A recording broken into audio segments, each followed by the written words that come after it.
So all those of this was fairly small in scope, and same with this trade. It ended up being a really nice day, I believe. Net after commissions and all, I finished around 15 R.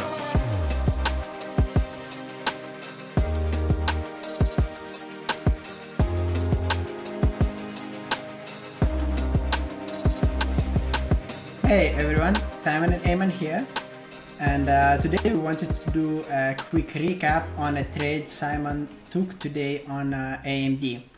Me and Simon, as you know, are always trading, or our main setup is actually the pinpoint strategy, where we try to find a setup based on the bigger time frames. We draw the low levels based on a time frame, which is most of the time the 60-minute chart, and then we execute our trade.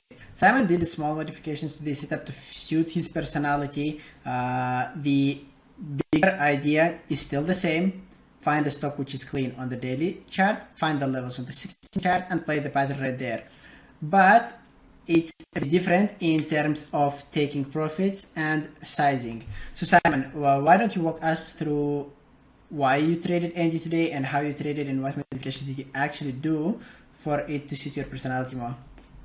Yeah, sounds great. Thanks for the intro, Eamon. And yeah, hi everybody. As Eamon mentioned, pinpoints have been a huge aspect of both kind of the style that Eamon and I have both been trading. But at the end of the day, there's various trader personality types, there's various execution styles, still really leaning on the same basis of solid selection given the daily and the 60-minute timeframes, as well as how you're selecting key levels of support and resistance. So taking a look at AMD's daily chart, this is really what kind of attracted me to AMD today, and ends up acting as really the benchmark to lead the hypothesis for the trade idea, right? I'm gathering a trade hypothesis off of the daily and off the 60, and I just want to execute on those lower timeframes. So when I took a look at the daily chart, you see this break and this failure to actually break previous all-time high for AMD, looking back in the previous chart. And, we had a 3-bar play here holding the 9 EMA. But why I was actually short bias given this day was actually the gap up. So, Eamon and I have discussed this, that, we trade often if we are trading, counter or gap plays, they are counter trend, right? So looking at overextended moves that either move in the after hours or the pre-market, and looking for any confirmation signals, on the 60-minute chart. So, on the daily chart, like I said, you had, this point here, it was broken on November 22nd here, failed to break, held the 9 EMA, still bullish, 3-bar play, and then a gap up. So what am I expecting today? Well, not necessarily a bearish engulfing day like what happened today, but what I'm expecting is at minimum a retracement of 33 to 50% of the previous daily candle. And since it gapped up, I'll have an opportunity for a great risk to reward setup if there's a good level on the 60 to actually capitalize upon. So after forming this interest in AMD off of the daily chart, I turned to the 60-minute chart. And as you can see, I keep my 60-minute chart fairly wide, and it's one of the things that I definitely recommend everybody do if you're trading and looking for these key levels of support and resistance, right? You really want to understand the context of the price action, where the different price extremes are, and how price is kind of behaving at these extremes. And what I had noted on AMD is previously on the 22nd of November and the days after that, I had marked a level at 161.91 approximately, give or take a few cents. And this was actually acting as an area where price had rallied, pivoted, failed, and continued to sell off. You can see that the sell-off here ended around the 200 SMA on the 60, and it continued to rally. But why that level stayed on my chart is it's now an area of interest. It not only coincides with, essentially where yesterday's high was, but it also gives me a great area where price previously reversed a momentum-driven move. So when I looked at today's price action, you might think that it looks fairly bullish, right? You have, an uptrend. It's holding the 9 EMA. You have some confirmation candles here of the 9 EMA being held. But remember, we were looking at a gap play. So this had gapped up. I was looking for a retracement on the daily candle, and although there was some conflicting signals with the 60, I'm going to give you a little bit of a different interpretation as far as the technical analysis goes. Another way to look at this is actually that you had an overextended rally here. You have roughly 7-8 hours of consecutive buying pressure, of consecutive rally. Then you have a very little pullback given the scope of the overall trend.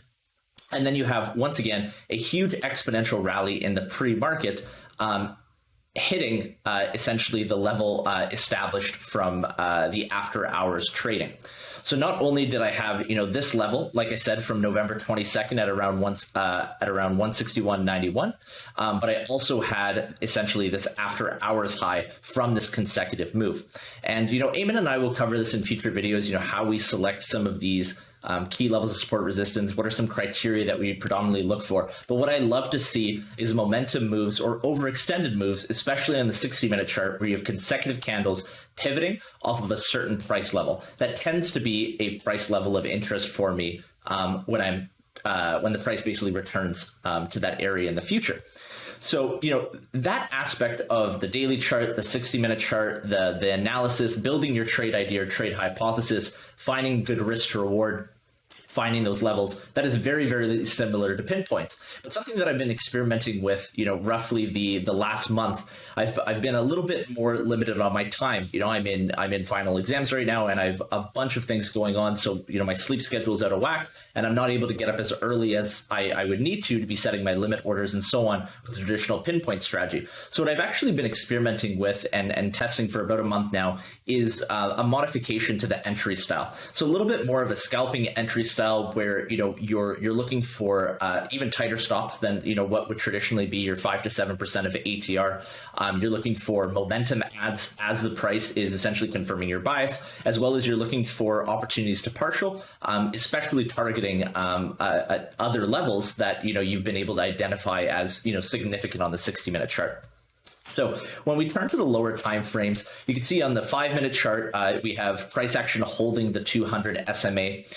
This acted as essentially a really good target zone. So, we had that previous level that I had mentioned that was back from the 22nd as an excellent target. And you can see that's kind of where I based a lot of my partials of. But my trade hypothesis was that, there was an exponential rally on the 5-minute chart away from the 200 SMA. There's actually space for a pullback or space for a correction or for a move. Because once again, I want to be going short on an extreme, and especially considering the gap that was created, the level to play off of in the after hours. Basically, you want to find the highest possible point to short off of, and you want to look for those confirmations. And the confirmations for me actually came a little bit earlier, and hence why I took an earlier entry right before the open in the pre-market. You had a very clear topping pattern on the 1-minute chart, very weak level 2. And I took a small position in the pre-market with a very tight stop. So if we actually zoom in just this initial trade, my entry here was around 163.58, and my stop was, call it about 5-6 cents. From that point, I essentially wanted to see some form of confirmation, either in the pre-market or after the open, that once again, the test of the buyers was tested, and that they actually failed, meaning that, the shorts basically took over. And unfortunately, I didn't really see any of those confirmations. The spread wasn't great in AMD here to really add to my position aggressively. But what I did see was right after the open. We see this wick form, and essentially on the time and sales, there was clear indication that the buyers pushed the price up, the bids stepped up on the level 2, and then they immediately failed and were smacked down. As soon as I saw that momentum happen and that rejection happen of the buyer's strength at the open, after this level was essentially being lost, right? The momentum was unable to follow through and actually push price higher above the after hours high. I added to my short position on the momentum. And once again, my stop here isn't actually even above the level. I'm running a much tighter stop that, roughly here, my entry's at 163.31. I believe my stop was around, once again, around 6 or 7 cents. So running very, very tight stops around levels that you can actually see price respecting as far as on the level 2 on the time and sales. And when I mean respecting, it means that, when price is ticking up, you're seeing that a certain price threshold is being met, but price isn't actually breaking through it. So, 163.40 acted kind of as that threshold that price continuously was rejecting. And once again, because this is more a scalping style, we're talking very, very short time frames. We're talking the basis of, rejecting over a matter of 3 to 5 seconds, not, 3 to 5 minutes. So that's really what gave me confirmation once again for adding on that momentum after the buyers were tested, adding to my position. I saw a fairly aggressive move down here. This was already my first profit target. I was actually already at my daily goal when I took this first partial here. And once again, there is a level here that you can see. I believe this is 2 days ago high. Yep. So not yesterday, but 2 days ago high. Once again, I wanted to play this cautious. VWAP is here as well. And although I have a trade hypothesis, because I'm running such tight stop, you have to remember it's all about risk to reward. And I already had stellar risk to reward taking this 30% partial here. After I saw further selling confirmation, once again, another ad.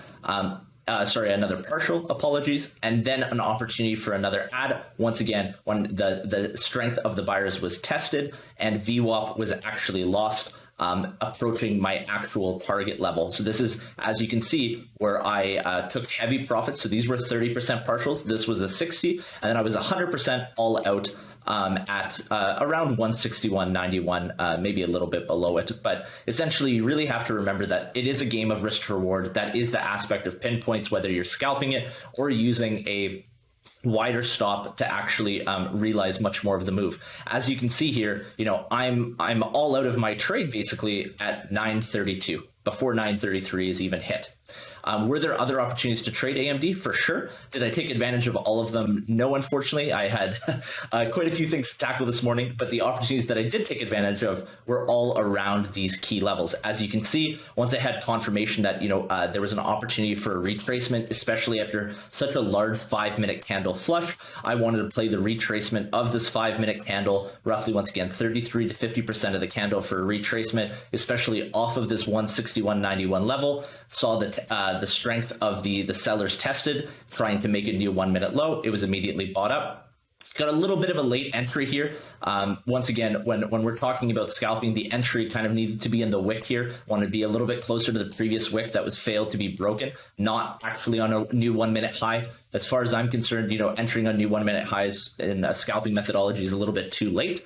So I was able to play this retracement and make, a fairly modest, another 2R here, I believe, because once again, this was a 12R trade, and this was, fairly small in scope and scale because I had to run a little bit of a wider stop below that level given my late entry. And then the last trade that I actually took on AMD was a little bit later in the day. And once again, you can see that it's the exact same level that we're talking about, right? AMD was basically respecting this range fairly well, and pre-market high right here, it tried to break trend, failed. And what I was really looking for was a confirmation that this level was truly lost. There was an opportunity to go long here. Unfortunately, I wasn't even at my trading station. This would have been, once again, a fairly small scalp for a couple R. But really, once I saw momentum come in, the level 2 was cleaned up on the bid side. They started to step down. There was great momentum on the time and sales. I took another short position. That was another, roughly 2 or 3 R trade. So this was fairly small in scope, and same with this trade. It ended up being a really nice day, I believe. Net after commissions and all, I finished around 15 R. So I'm definitely happy with that performance. And like I said, this is a much different, entry variant. There's different styles, different personalities of traders, and everybody kind of needs to tackle it in the best way they can. So this is kind of the way that I went about it. But once again, guys, feel free to leave any comments, questions. Eamon and I would love to kind of tackle any of them. I'm more than happy to share a little bit more about this style as I progress through it. And everybody, trade safe, and thanks again for watching. Cheers. Thank you, Simon, for explaining this, and bye, everyone.